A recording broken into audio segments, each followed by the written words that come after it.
Dear students, my name is Binod Paudel. Today I'm gonna talk about our second lab, electric field and flux. So before going into the lab, let's first talk a little bit about the area vector. So if you have the flat surface, every flat surface is represented, the orientation of every flat surface is represented by a vector which is perpendicular to that surface. So if I have this flat surface, the direction of this pencil gives its area vector and it denotes its orientation. Since the area vector is a vector, it should have magnitude also. So the magnitude of this area vector is area of this plain paper. So you can find length and breadth and you can calculate the area.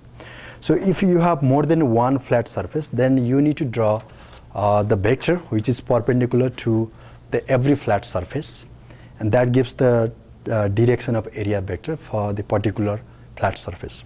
So for this first flat surface, so this pencil is perpendicular to this surface, this is its area vector. For the second flat surface, this pencil is perpendicular, so it gives the second area vector. So area vector of this second flat surface. Now for this third flat surface, this pencil is again perpendicular to this flat surface, and this also gives the area of this flat surface. Now if we move to the curved surface, if we have curved surface like this, then for every flat surface we need to draw the perpendicular line to represent its area vector. So here, if we consider the small square as a flat surface, then for one small square, this is its area vector. For another one, this is its area vector. Another one, this goes like this. For every flat surface, you have to draw the vector which is perpendicular to that flat surface. That's how you get large number of area vector for this curved surface. So now let's talk about the electric field and flux. So the electric field is F over Q test.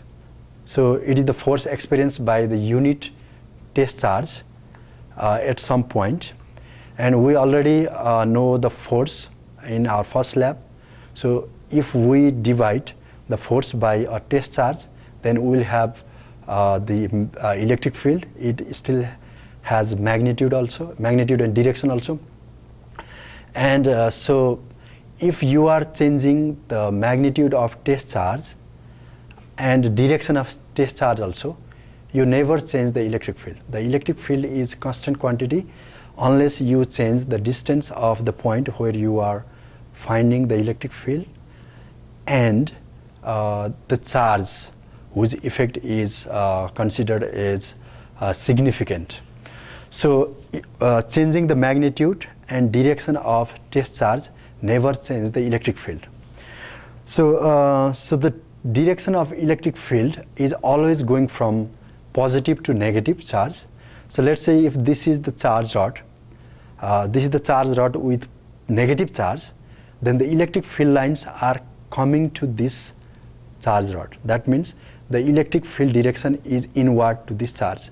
If this is positively charged, then electric field lines are going outward, and that also the electric field direction is going outward from the positively charged rod.